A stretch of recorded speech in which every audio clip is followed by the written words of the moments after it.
6 weeks in that hospital bed to think about a lot of things.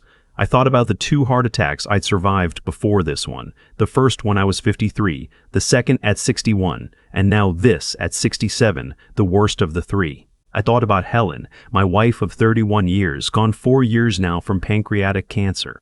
I thought about the wood shop in my backyard where I'd spent most of my weekends for the past decade. The one Helen used to call my church, because she said it was the only place she ever saw me truly at peace. Mostly, though, I thought about my daughter. I thought about why she hadn't called. I was discharged from Mercy General Hospital on a Tuesday morning in November. The air outside was cold and gray, the kind of cold that gets into your joints and reminds you that you're not 30 anymore. The attending nurse, a young woman named Priya, who had been one of the few constants in my 6 weeks there, walked me down to the lobby herself. She had a hand on my elbow the whole way, like she was afraid I might tip over. "Is someone picking you up?" she asked. "My daughter's coming," I said. She smiled and held the lobby door open. I sat down on the bench near the entrance and watched the automatic doors slide open and shut as people came and went, families mostly. A man my age being helped into a minivan by a woman who kissed his cheek before she buckled his seatbelt. A young couple with a newborn, the father holding the car seat like it was made of crystal. An older woman walking out arm in arm with her adult son, both of them laughing at something. I sat there with a plastic hospital bag on my lap, $47 in my wallet, and a phone that kept going to voicemail. My daughter's name is Stephanie. She's 41, lives about 25 minutes from me in a newer development out past the county line. She married a man named Craig 8 years ago, a financial advisor with very white teeth and very firm handshakes. They have a 3-year-old named Braden. They have 2 cars, a vacation timeshare in Hilton Head, and more subscription boxes than any 2 people need. I had called her 4 times that morning. The first 2 went straight to voicemail. The third rang 3 times, then cut off. The fourth rang all the way through. "Hey, you've reached Stephanie. Leave me a message and I'll get back to you soon. Have a great day." I didn't leave a message. I'd already left 2. I sat on that bench for 2 hours and 40 minutes. I know the exact number because I counted. I watched the November light shift across the parking lot and I told myself she was stuck in traffic. I told myself Braden had been sick. I told myself there was an explanation that made sense, because the alternative, that my daughter simply wasn't coming, was something I wasn't ready to sit with yet. Then my phone buzzed. A text. "Dad, sorry. Something came up with Craig's work thing. Can you just grab an Uber?" I read it 3 times. Not "I'm on my way. I'm so sorry." Not "Are you okay? How are you feeling?" Just something came up, and a suggestion to find my own way home. I typed back, "I don't have enough for an Uber. I only have $47. Her reply came fast, "Use your debit card." I didn't have a debit card with me. My wallet had been in my jeans pocket when the ambulance came, and somewhere between the ER and the cardiac unit, my jeans had disappeared. All I had were the clothes I'd been wearing when I collapsed, which the hospital had put in a bag, a flannel shirt, a pair of khaki pants, and a pair of work boots with the left sole starting to separate. I didn't text her back. There wasn't anything to say. I was still sitting there, staring at my phone with the screen dimming, when someone sat down on the bench beside me. Not too close, just close enough that I was aware of him. I looked up. He was a man in his late 40s, maybe 50. Dark hair going silver at the temples, a brown leather jacket over a button-down shirt. He had a careful, patient face, the kind of face that waits before it speaks. "You just get discharged?" he asked. "This morning," I said. He nodded at the plastic bag on my lap. "You waiting on a ride?" I almost said yes. Old habit, but something about the way he asked it, without pity, just plain and direct, made me tell the truth. "I'm not sure," I said. He was quiet for a moment. Then he turned toward me a little. "I'm not sure either if you'd remember me," he said. "It's been a long time, probably 25 years, give or take." I looked at him more carefully then, tried to place the face. Nothing clicked. He saw me searching. "You had a hardware store," he said. "Over on Kellerman Road. Morrison's Hardware." My chest tightened. "Not from the heart, from memory." "That's right," I said slowly. "I sold it 11 years ago." "I know," he said. "I walked in one day when I was about 22, right after my mom died. I just lost my apartment. I was sleeping in my car and I hadn't eaten a real meal in 4 days, and you gave me a job. I went still. Cash under the table, he said. Stacking shelves, sweeping, whatever needed doing. You didn't ask me a lot of questions. You just said show up at 7 and don't be late. And then it came back to me. Not his face. His face had changed, but the shape of him, the kid who'd come in looking hollow around the eyes. The one who'd eaten his lunch in the back room every day like he was afraid someone might take it from him. The one who'd shown up for 8 straight months without missing a single shift. You drove a rusted-out Civic, I said. He laughed, a real laugh. I lived in that Civic, he said, until I saved up enough for a deposit on a room. That took about 3 months. I remember you, I said. His name was right on the edge of my memory, and then it arrived. Neil. Neil Granger, he said. He held out his hand and I shook it. His grip was firm and warm. I'm a physician now. Geriatric medicine. I have a practice over on Callaway Boulevard. I didn't know what to say. I just looked at this man who'd once eaten leftover sandwiches in the back of my hardware store, and felt something loosen in my chest. Neil, I said, that's wonderful. It took a while, he said. He glanced at the hospital bag, then back at me. Mr. Alderman, when did you last eat? Breakfast, I said. They gave me oatmeal before they discharged me. And your ride isn't coming, I said. Saying it out loud was harder than I expected. My daughter, she's not coming.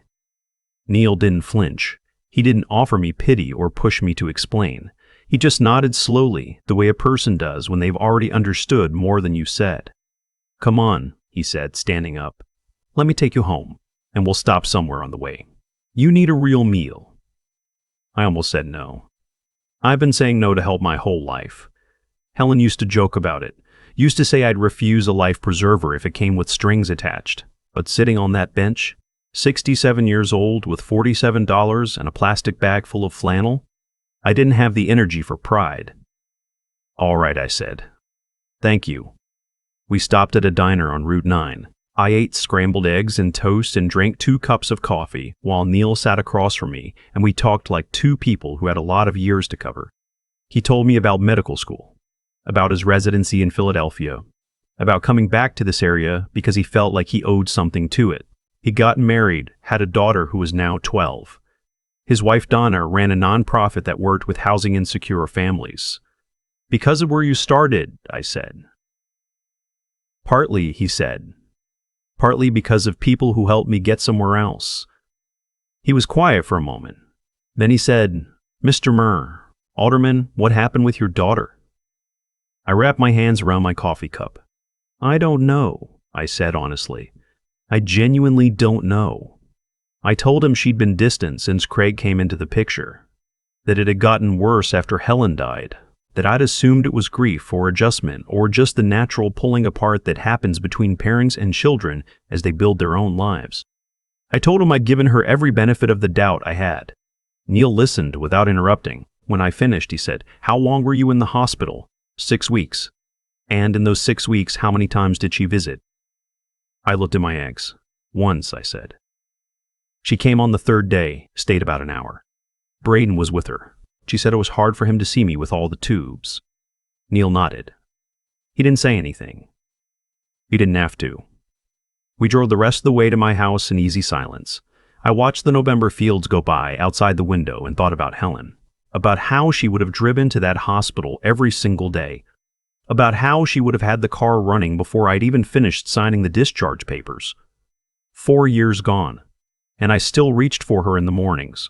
When Neil turned onto my street, I saw the house, and my stomach dropped. 6 weeks. I'd been gone 6 weeks.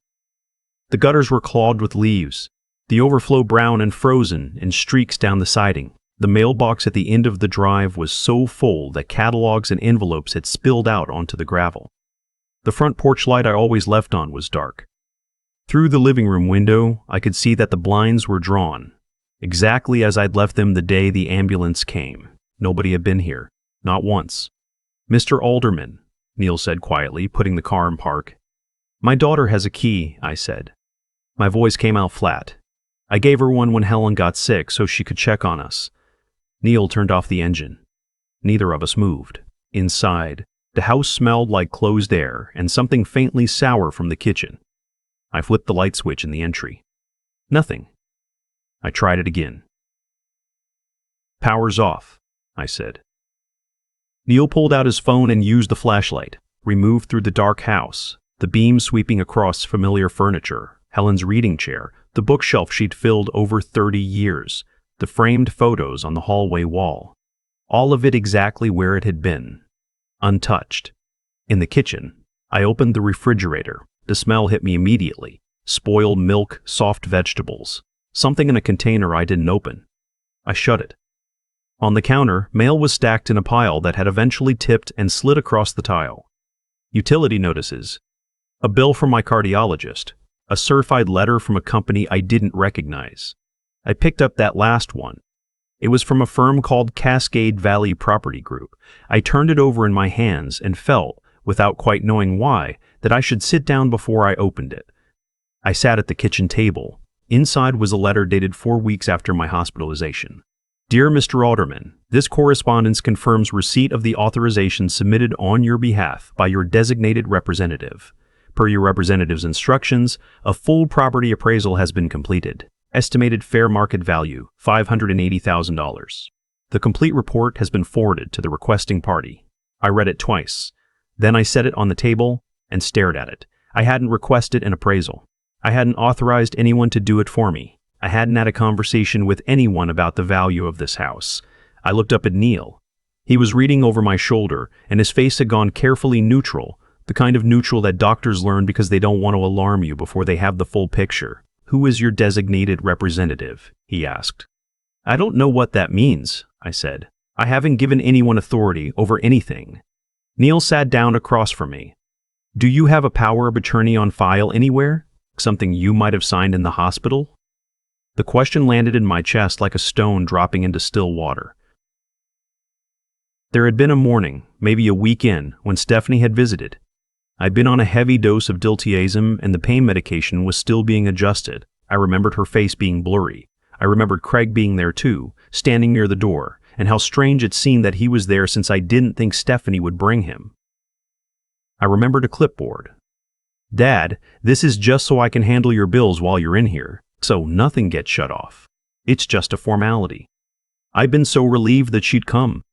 So relieved that she was there, talking to me, holding the clipboard steady because my hands were shaking. I'd signed something. I hadn't read it. I was on morphine and I'd missed 40% of what people said to me that week, and I had signed something because my daughter asked me to, and I trusted her. "I signed something," I said. "First week. I don't know exactly what." Neil looked at me steadily. "Mr. Burr, Alderman, I need to call a colleague. Can I do that?" "What kind of colleague?" "An elder law attorney," he said. "Someone I've referred patients to before. Her name is Constance Webb. If someone used a power of attorney to authorize a property appraisal on your home while you were incapacitated, that's not a billing issue. That's a legal one." I sat in my cold, dark kitchen, the power still off, the refrigerator still smelling of rot, the appraisal letter still on the table in front of me, and I thought about the last 6 weeks. About lying in a hospital bed with wires on my chest and a phone that didn't ring. About texting my daughter from that bench and getting back. Something came up. "Call her," I said. Constance Webb arrived in my house the following morning. She was a woman in her early 60s, gray-streaked hair, no-nonsense glasses, a canvas tote bag instead of a briefcase. She shook my hand at the door, looked around the house once, and said, "Let's start with every piece of paper you have." We spent 3 hours at my kitchen table. The power of attorney was in the hall closet, tucked inside a folder of medical paperwork. I hadn't put it there. Someone had. My signature at the bottom was barely legible, a shaky slant that barely resembled my normal hand. The document was dated 9 days after my admission, when my medication levels had been at their highest and my comprehension at its lowest. "This is a durable power of attorney," Constance said, sliding her glasses down to read it. "It covers financial decisions, property, and medical. It doesn't expire when you leave the hospital. It remains in effect until you revoke it, or until you're declared legally incompetent." "She told me it was to pay my bills," I said. "It gives her authority to sell your property," Constance said, "to take out loans against it. to access your accounts, to make medical decisions on your behalf. My hands were flat on the table. I was pressing them down, keeping them still. Can she sell my house without my knowledge? I asked. Legally, under this document as written? Yes. The room was very quiet. Neil was sitting in Helen's reading chair nearby. He'd stayed the night, claimed it was because he had an early appointment in the area, but I knew it was because he didn't want to leave me alone. He looked at me now without saying anything. And I thought about how strange it was that a man I'd employed for 8 months, 25 years ago, was the one sitting in my living room while my daughter wasn't returning my calls. Neil asked Constance to find out what, if anything, had been done with the power of attorney in the weeks since it was signed. Constance spent the afternoon on the phone and online. What she found by evening made my vision blur. 4 weeks into my hospitalization, Stephanie, or someone using the authority she'd been granted, had taken out a home equity line of credit against my property. The amount was $150,000. I'd had a HELOC years ago that I'd paid off. Someone had opened a new one using my house as collateral and my signature, forged or coerced at the bottom. The money had been transferred to an account that wasn't mine. Constance showed me the documents with the same steady composure she'd had all afternoon. Do you know if your son-in-law has any significant debt? She asked. I thought about Craig. About the way he'd stopped making eye contact with me at family dinners in the past couple of years. About a comment Stephanie had let slip once. Something about a real estate investment that hadn't gone the way they'd expected. About how their vacation to Hilton Head had been canceled last year. And Stephanie had said something vague about timing. I think there may be some financial trouble, I said. Constance nodded slowly. $150,000 is a significant amount, and the fact that it was drawn 4 weeks into your hospitalization right after the appraisal suggests this wasn't impulsive. You're saying this was planned, I said. I'm saying the timing is not coincidental. I went to bed that night and didn't sleep. I lay in the dark in my own bedroom for the first time in 6 weeks and stared at the ceiling and tried to understand how I had gotten here. I thought about Stephanie as a child, the way she used to follow me into the wood shop on Saturday mornings and sit on the old stool in the corner and talk while I worked. I thought about how she'd cried at Helen's funeral, how she gripped my hand so hard I felt it for days. I thought about the clipboard, about her voice saying just a formality, Dad, while I struggled to keep my eyes open. In the morning, Constance came back and showed me something else. A second letter. This one buried deeper in the mail pile, addressed to me from my bank, a notice regarding unusual account activity. My checking account, the one where my pension and Social Security were deposited, had been accessed twice in the month prior. A total of $9,400 had been transferred out in 2 transactions, $4,700 each, just below the $5,000 threshold that triggers automatic fraud review. Someone knew the threshold. Someone had done this carefully. Neil sat across from me at the table. Mr. Alderman, he said carefully, I want to ask you something, and I need you to think hard before you answer. When did you last fill your blood thinner prescription? I looked at him. I take warfarin, I said. I've been on it since my first cardiac event. The hospital discharged me with a 2-week supply. Before you were admitted this time, he said. Who filled your prescriptions? Stephanie picked them up, I said. I've been having some trouble with my knee. I wasn't driving much the last few months. She said she'd handle it when she did her own errands. Neil's expression didn't change, but something behind his eyes shifted. I'd like to have whatever medication you have at home tested, he said. Neil, I know how that sounds, he said. I'm not making an accusation. I'm being careful. As her physician, and I'm asking your permission to act as your physician right now. I need to know what's been in your body. I got up, went to the bathroom cabinet, and brought back the orange prescription bottle. Neil held it up and looked at the pills inside. He said nothing. He took a few out and rolled them in his palm. When did your symptoms start getting worse? He asked. Before your admission. The chest tightness, the fatigue. Maybe 3 months before, I said. I thought it was the season changing. I thought I was just getting older. He put the pills in a small sealed bag he took from his jacket pocket. I'm going to have these analyzed. 3 days later, Neil called me from his car. I was sitting at the kitchen table going through more documents with Constance when his name came up on my phone. I answered it and put it on speaker. The pills are not warfarin, he said. His voice was flat and controlled, the voice of a man who has learned to deliver bad news without falling apart. They're a supplement, vitamin K. The exact opposite of what you should be taking. Vitamin K actively counteracts blood thinners. If someone with a clotting history takes vitamin K instead of their anticoagulant for 3 months, their clotting risk goes up dramatically. The room was very still. The heart attack? I said. I can't say definitively, Neil said. But yes, 3 months of vitamin K instead of warfarin in a patient with your cardiac history. That is a medically significant risk factor. It would absolutely contribute to a clotting event. Constance had stopped writing. I held the phone in both hands and thought about Stephanie picking up my prescriptions.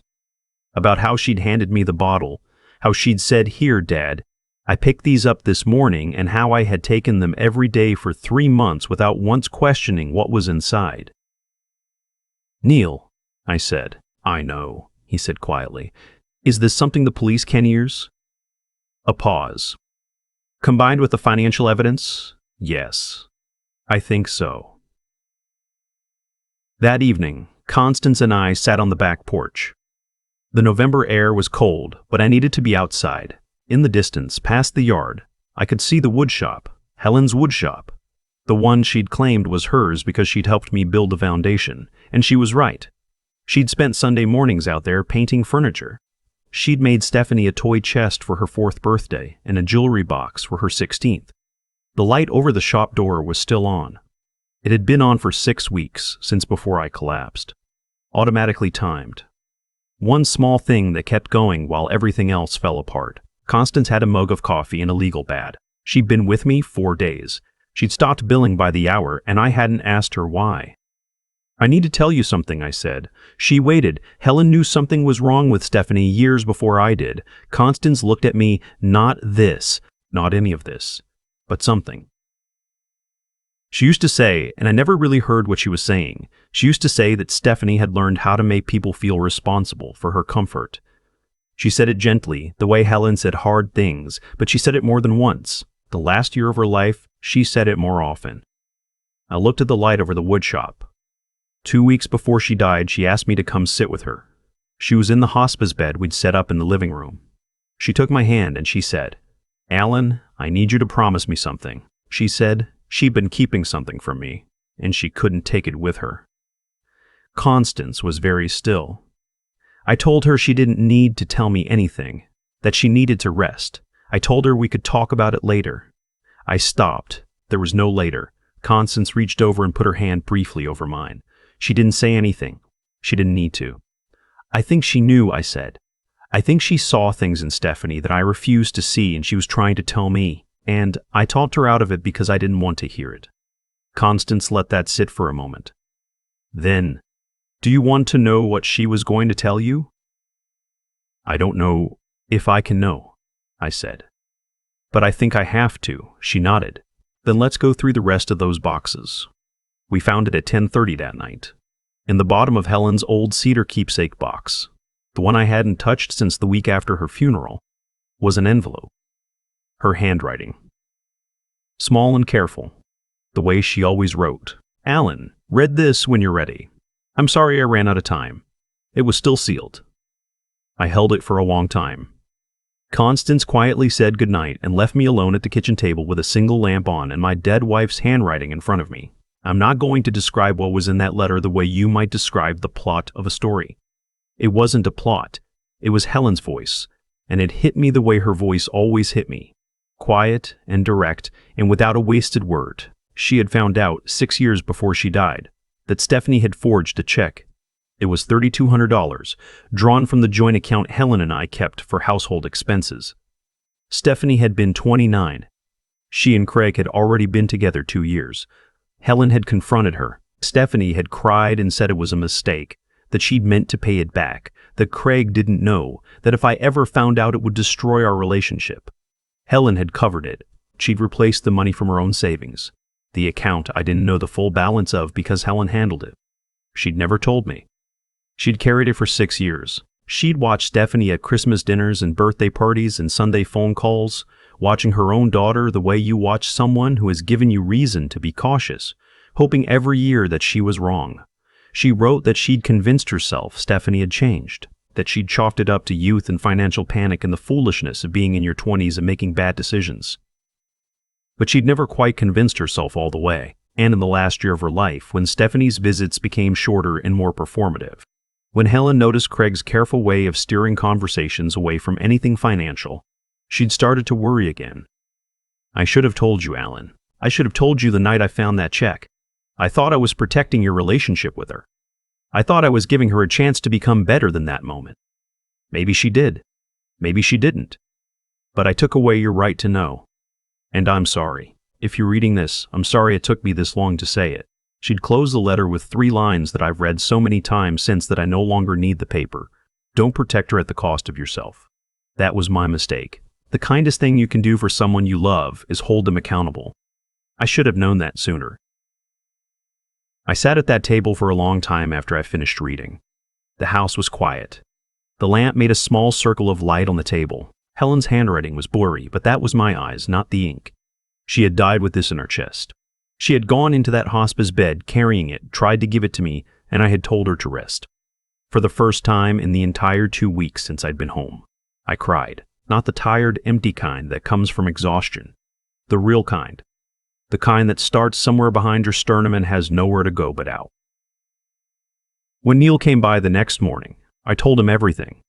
I read him the letter. He sat across from me and listened with his hands folded and his face doing that careful, neutral thing that I had come to understand meant he was holding himself very steady on purpose. When I finished, he was quiet for a moment. Then he said, "What do you want to do?" "I want to do what Helen asked me to do," I said. "I want to hold her accountable." Constance filed the motion to revoke the power of attorney that afternoon. She also contacted a colleague in the district attorney's office, a prosecutor named Vickers who handled financial elder abuse cases, and gave him an overview of what we had: the fraudulent HELOC, the forged documents, the account transfers, and the prescription substitution. Vickers called me the next morning. He was direct and methodical, and I liked him immediately.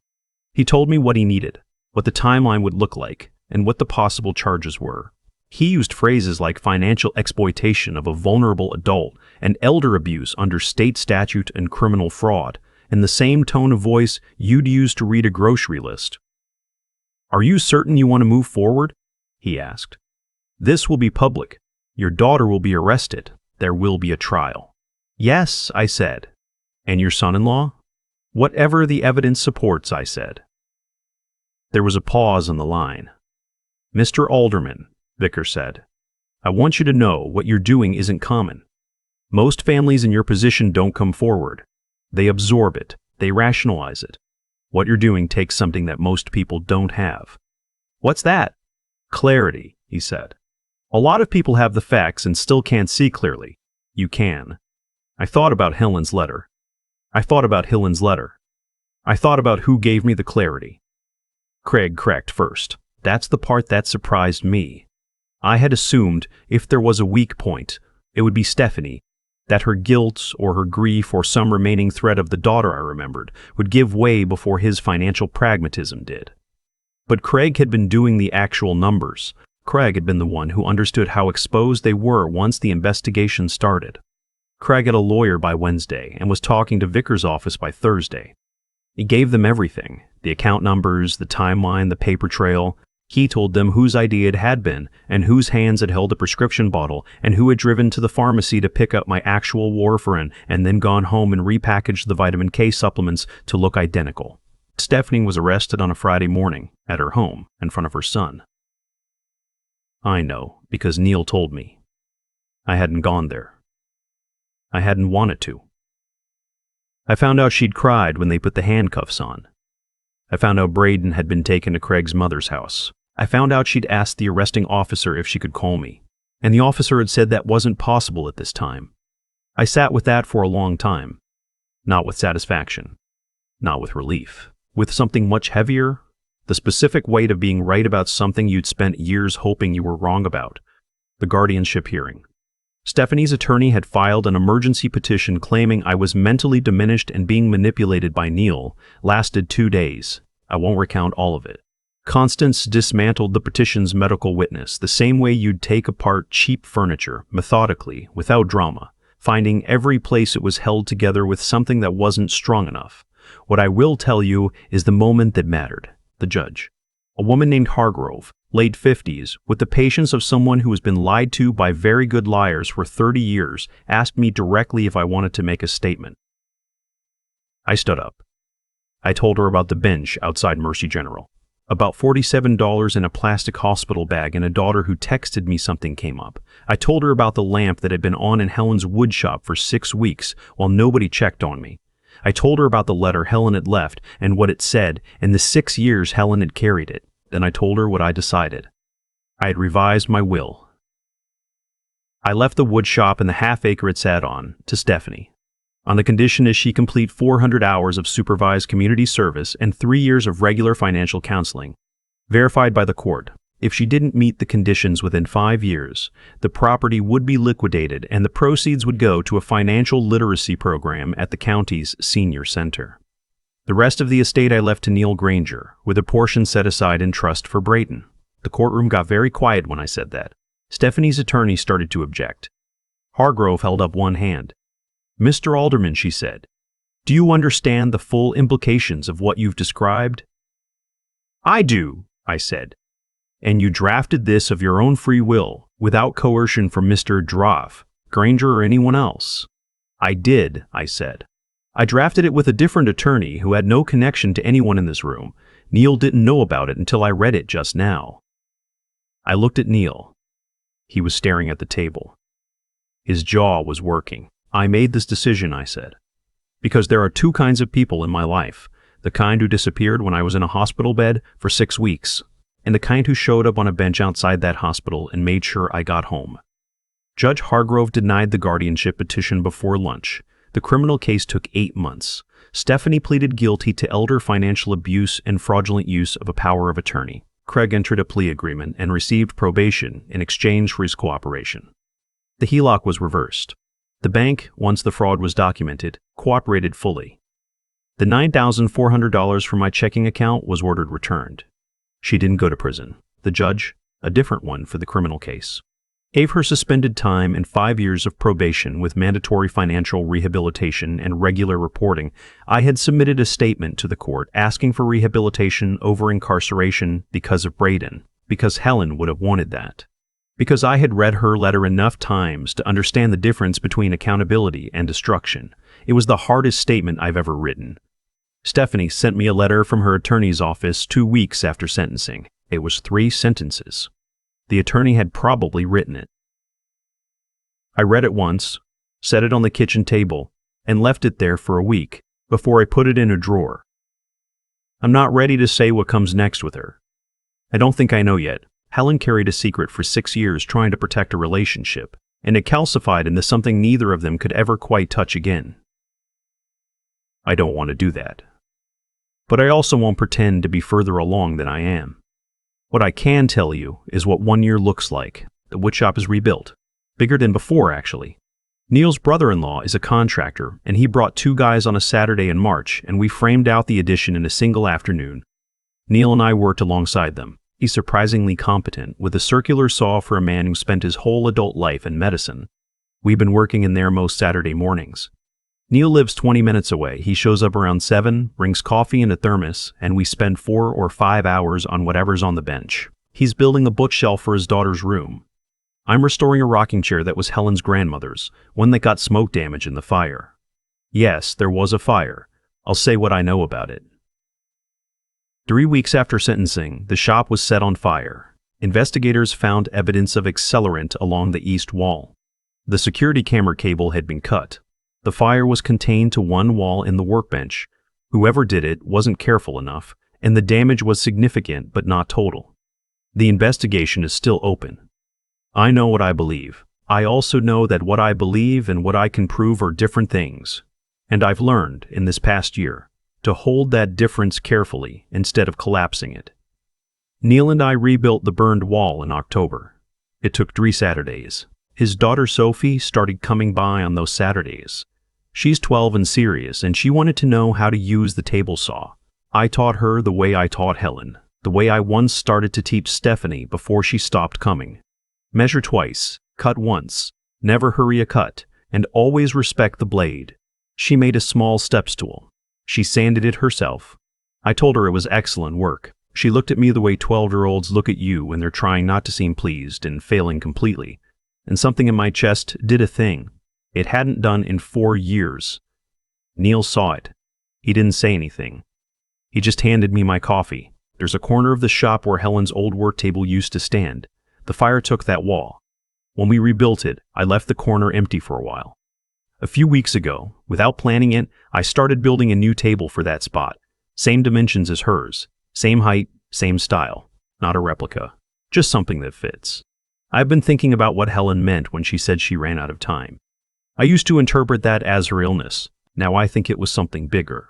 The particular kind of running out of time that happens when you keep choosing the comfortable silence or the difficult truth, and one day you look up and you've run out of chances to say it.